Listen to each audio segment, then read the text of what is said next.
All right, hey everyone. All right, so topic of this video is going to be about the interior designs of cars and how they're starting to become less and less buttons and more so just a giant screen and everything. Basically, it's basically talking about how the entire screen, no, I mean like the entire controls, like all the controls for the car and everything, they're more so going to the giant, screen in the middle of the dash and everything, basically the infotainment center and stuff.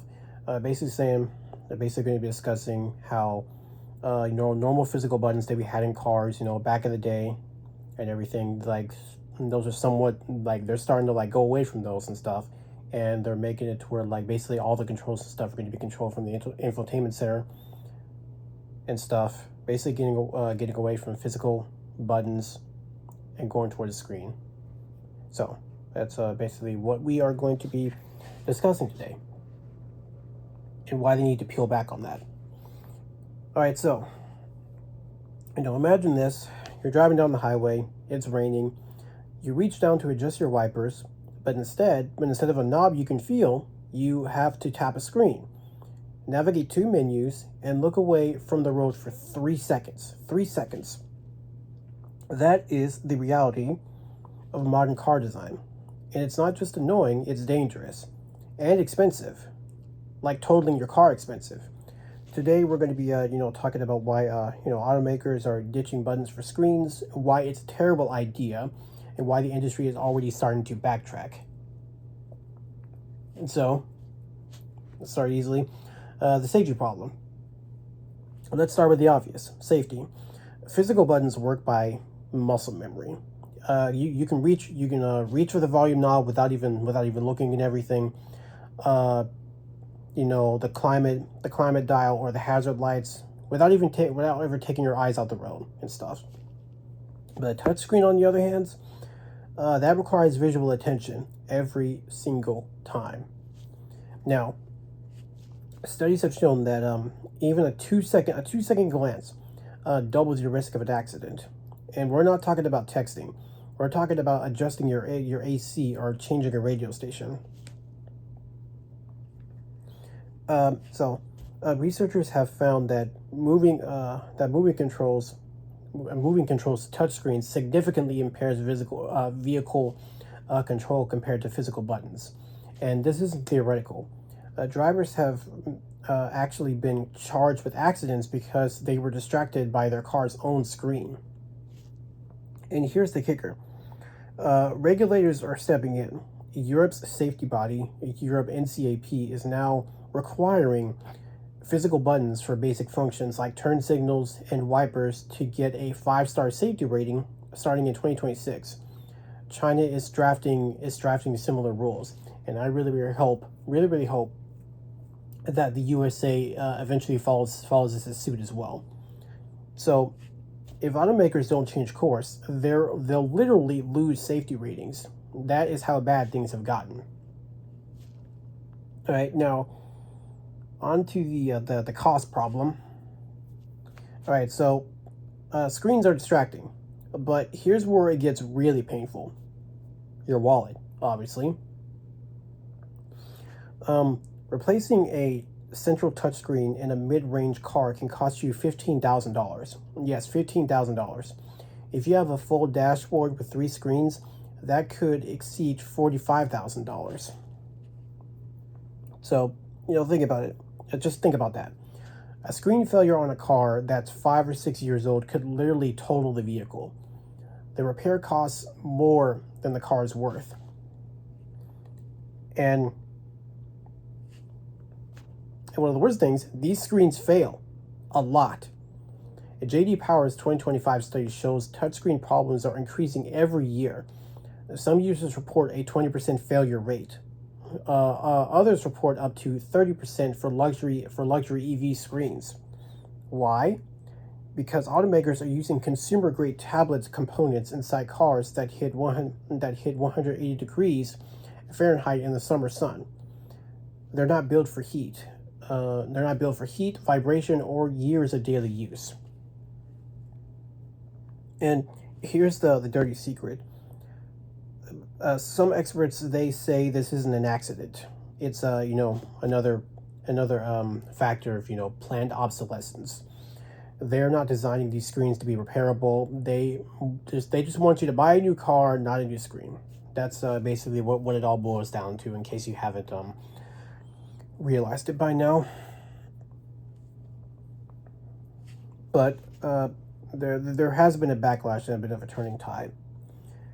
So there is good news. The backlash is real, and it is working somewhat. Um, Volkswagen has already admitted that relying too heavily on touchscreens was a mistake. They're bringing physical buttons back, and other brands are quietly doing the same. Uh, JD Power JD Power found that drivers don't actually want all-screen cars. What they want is a blend. Touchscreen for navigation and media, but physical buttons for the stuff you use while driving. Basically, the normal non-negotiable stuff. That hybrid approach gets the highest satisfaction scores. So, because here's the thing, no one bought a car because it had fewer buttons. They bought it because it was safe, reliable, and enjoyable to drive. Screens don't make a car better; they just make it more expensive to fix. So yeah, you imagine those newer like 2026 Cadillac Escalades that you've probably seen and everything. They're very, very nice and luxurious SUVs. I think I would at least maybe like to own one of them, or at least drive one of them at least at one point in my life or whatever. But if you've seen the inside of them, or if you like watch videos on them and stuff, you've seen how it's basically the interior of the car, like the driver's side and everything, is basically just one giant, massive OLED screen and everything. I mean, like there were like some knobs. I think like on this, like when you're sitting in the car and there's like a center console and everything. There were like some knobs that you could twist or whatever. I think there were like some physical buttons on like the steering wheel and stuff. But other than that, basically just one giant, massive like screen or OLED screen and everything, which is really disheartening, not just for safety features and everything, but like more so uh, when that stuff breaks, because it's a screen, that stuff's gonna break, and once it breaks, you're really not gonna have like much control over the car and stuff. And when it does break, it's gonna be a very, very, it's gonna cost you an arm and a leg. But you're probably thinking, you're buying a Cadillac Escalade, one of the newer ones. You must have money, right? Yeah, yeah, that does make sense. But at the same time, you don't want to be stuck with a massive, expensive bill and stuff because you know the screen broke, and now like half of the controls in your car doesn't work, or it doesn't work at all. That's not something you want to have to deal with. um so getting into the closing argument, so here's where I land on this. Touchscreens are great for maps, music, and backup cameras, but for the things that we actually need when driving out there, wipers, headlights, climate control, and hazards, just give me a button. Give me a button, give me a dial, give me something I can actually feel without actually having to take my eyes off of the road and stuff, without something that I can use without having to look. Because when you're driving on the road, your eyes belong on the road, not buried in a menu trying to turn on your defroster. And if you're hoping for a new car right now, test the screen. Ask yourself, can I do everything that I need to do without having to look down? And basically, if the answer is no, the car isn't minimalist. It's a hazard. But what do you think? Would you be team buttons or team screens? I'd say to uh, drop it down in the comments and stuff. And if you've had a screen fail on you, tell me how much it costs. Is that I would want to hear your horror stories. All right, so I think that's going to be it for this video. I think, is there anything else that I want to try and add to this? No, I think that's it. But yeah, thank you for watching.